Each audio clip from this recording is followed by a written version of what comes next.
Reykada ishlaydigan akalarga gap so'z bo'lishi mumkin emas. Men ularni hurmat qilaman. Liboy fasonni Reykada ham chiqarsa bo'ladi.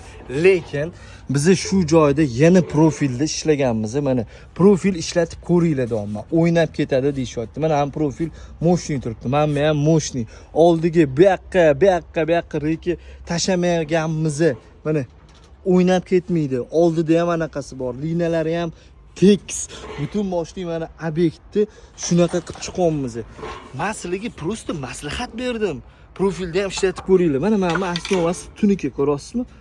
Mana bunisi ham tuniki. Bu Reykada ancha baquvvat turadi. Chidamliligi ham uzoq muddatga bo'ladi. Mana malyarlar bor, dizaynlar bor. Boshqa qurilish sohasidagi ustalar bir-biri bilan fikr almashib, o'zini o'zi ustida ishlab rivojlanadi. Tuniki fonchilar bo'lsa, bitta mana bunaqa narsa qilib ko'ringlar desam, hamma o'zicha video qilib yozibdi. Men bu videoyim bilan men zo'rman demoqchi emasman. Ishlatib ko'ringlar deb tavsiya beryapman.